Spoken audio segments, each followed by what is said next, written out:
جو شریعت نے حرام قرار دیے ہیں، اب آج اس سے اگر یہ چیز اخذ ہو رہی ہے کہ چمگادڑ کی وجہ سے اور اس کے گوشت کھانے کی وجہ سے یہ بیماری منتقل ہوئی ہے، تو آج دنیا کو اس پر نظر ثانی کرنی ہوگی، انہیں مسلمانوں کا مینیو اپنانا ہوگا۔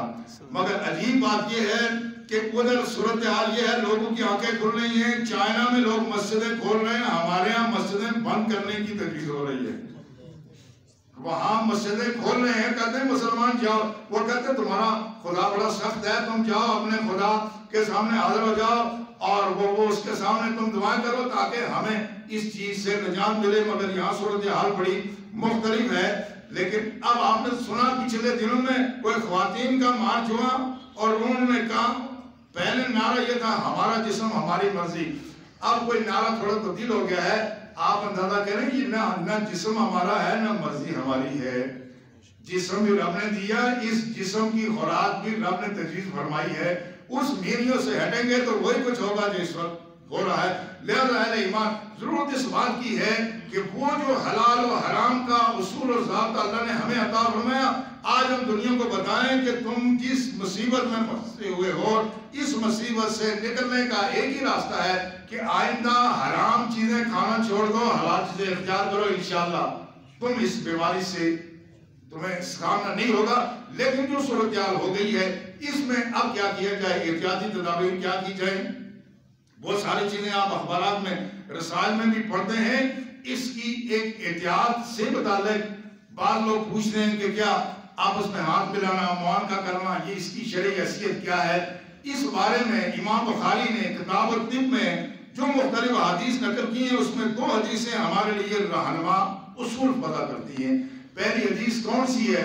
وہ رسول اللہ صلی اللہ علیہ وسلم نے فرمایا، اذا سمعتم بالطاعون بالارض فلا تدخلوها، اے اہل ایمان جب تم سنو کہ کسی علاقے میں طاعون پھیل گیا ہے، یہ وبائی بیماری ہے، فلا تدخلوها، تو اس جگہ داخل نہ ہونا، وَإِنْ وَقَعَ بِأَرْضٍ وَأَنْتُمْ فِيهَا وَأَنْتُمْ بِهَا، اگر کسی ایسی جگہ جہاں یہ طاعون پھیل جائے اور تم وہاں ہو، فَلَا تَخْرُجُوا مِنْهَا، تو اس سے باہر نکل کے بھاگنے کی کوشش نہ کرنا۔ دیکھو رسول اللہ کا جو ارشاد ہے کیسا ارشاد ہے، آج دنیا کہاں سے کہاں پہنچ گئی، مگر آج پوری دنیا میں یہی اصول تو اپنایا جا رہا ہے نا۔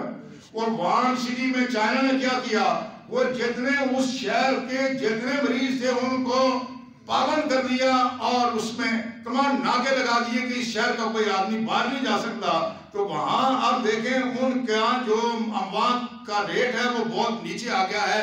وہی بات جو رسول اللہ نے ہمیں ارشاد فرمائی تھی آج اسی پہ عمل ہو رہا ہے۔ آج ساری دنیا یہ کہہ رہی ہے نا کہ جہاں پر یہ بیماری ہو وہاں نہ جاؤ، اور جو بیماری سے متاثر لوگ ہیں ان کو دوسروں میں نہ آنے دو۔ اس کی مزید تفسیر اس حدیث میں ملتی ہے جو حضرت عمر شام کی طرف گئے تو مقام سرد میں پہنچے تو وہاں حضرت ابو عبیدہ بن جراح اور باقی سپہ سالار آ گئے، تو انہوں نے کہا کہ شام میں ایک وبا پھیل گئی ہے، یہ شام تبوک کے قریب یہ جگہ وادی سر یہ شام کے پاس ہے۔ تو حضرت عمر سے کہا کہ آپ آگے نہ جائیں، تو حضرت عمر نے کہا، حضرت ابن عباس کہتے ہیں مجھے فرمایا کہ آپ ایسا کرو کہ جا کے جو مہاجرین میں اکابر ہیں ان کو بلاؤ۔ تو مہاجرین کو بلایا گیا، ان سے کہا حضرت عمر نے کہ میں نے سنا ہے کہ شام میں وبا پھوٹ گئی ہے تو میں کیا کروں؟ بعض نے کہا چونکہ ہم ارادہ کر کے آئے ہیں کہ شام جانا ہے لہذا ہمیں ہر حال میں جانا چاہیے۔ بعض نے کہا آپ نہ جائیں چونکہ آپ کے ساتھ صحابہ بھی موجود ہیں، آپ وبا کے علاقے میں نہ جائیں۔ آپ نے کہا اچھا تم چلے جاؤ، ان کو بھیج دیا۔ پھر کہا کہ انصار میں بڑے بڑے لوگوں کو بلاؤ، انصار کو بلایا، ان سے پوچھا، ان کی رائے بھی تقسیم تھی۔ حضرت عمر نے کہا تم بھی چلے جاؤ۔ پھر کہا کہ جو فتح سے متعلق یعنی اس سے مراد وہ لوگ ہیں جو صلح حدیبیہ میں شامل تھے، اور میں ان اکابرین صحابہ کو بلا لوں، میں ان سے مشورہ کروں۔ جب ان سے مشورہ کیا گیا تو انہوں نے کہا نرا ان ترجع بالناس ولا تقدموهم الى ما الیہ الوبا، انہوں نے کہا ہمارا خیال یہ ہے کہ آپ اپنے ان سارے ساتھیوں کو لے کر کے واپس چلے جائیں اور آپ وبا والے علاقے میں نہ جائیں۔ جب یہ بات ہوئی ان کی رائے متفق تھی تو صبح حضرت عمر نے اعلان کرا دیا کہ سارے لوگ اپنی سواریاں تیار کریں، ہم واپس جا رہے ہیں۔ تو حضرت ابو عبیدہ بن جراح نے کہا افرارن عن قدر اللہ، اے عمر فاروق تم خدا کی تقدیر سے بھاگتے ہو؟ تو عمر نے کہا کاش کہ ابو عبیدہ تم ایسی بات نہ کرو۔ آپ نے تاریخی جملہ فرمایا نحن نفر من قدر اللہ الی قدر اللہ، کہا ہم اللہ کی ایک تقدیر سے دوسری تقدیر کی طرف جا رہے ہیں۔ پھر آپ نے اس کی تفصیل بیان فرمائی، اور جب واپسی کا بھی ارادہ ہی کیا تھا تو عبد الرحمن بن عوف جو اس میں موجود نہیں تھے وہ کہیں آگے، اور پتہ چلا کہ حضرت عمر نے یہ مشورہ کیا ہے۔ انہوں نے کہا میرے پاس اس کا علم موجود ہے۔ یہ جو حدیث میں نے کبھی بیان کی، حضرت عمر اور صحابہ کو اس حدیث کا پتہ نہیں تھا۔ حضرت عبد الرحمن بن عوف نے کہا مجھے پتہ ہے کہ رسول اللہ صلی اللہ علیہ وسلم نے فرمایا اذا سمعتم بالوباء بالارض فلا تقدموا علیہ، فرمایا کسی علاقے میں اگر تمہیں معلوم ہونا کہ وہاں کوئی وبائی بیماری پھیل گئی ہے تو ادھر نہ جانا۔ وَإِنْ وَقَعَ بِالْأَرْضِ وَأَنْتُمْ بِهَا فَلَا تَفِرُّوا مِنْهُ فَرَارًا، تو فرمایا اگر تمہارے علاقے میں وبائی بیماری پھیل جائے تو ادھر سے بھاگنا نہیں ہے۔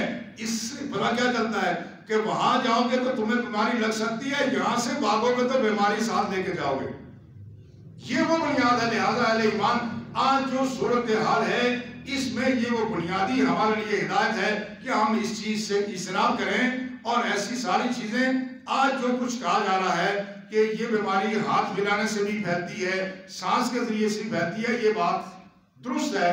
تو اگر ایسی بات فی الحال ہمارے ہاں ایسا کوئی مریض اس کی نشاندہی کم از کم کہتے ہیں میرپور میں ہوئی ہے، اس پورے ایریے میں نہیں ہوئی ہے، لیکن اگر خدا نہ خواستہ نہیں ہوئی ہے تو کیا ہم یہ انتظار کریں کہ یہاں مریض آئیں تو اس کے بعد احتیاط کریں یا پہلے کریں؟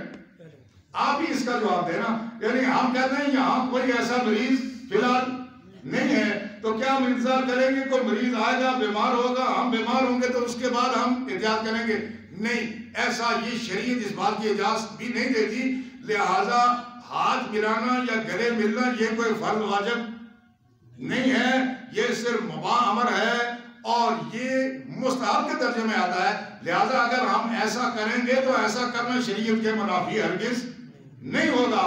ہم پہلے ہی اگر یہ وبا نہیں پھیل رہی ہے ہمارے ہاں نہیں ہے، اگر ہم احتیاط کریں گے تو جس کو لگے گی اسی تک محدود رہے گی، ورنہ یہ آگے پھیلنا شروع ہو جائے گی۔ تو لہٰذا جب سب کو پتا ہوگا کہ یہ ایک مسئلہ ہے، اب ہاتھ نہ ملانے کا مطلب یہ نہیں کہ کوئی ڈر رہا ہے، ہاتھ ملانے کا مطلب یہ نہیں، نہ ملانے کا مطلب یہ نہیں کہ کسی کو کسی سے کوئی بیر اور دشمنی ہے، بلکہ احتیاط مقصود ہے۔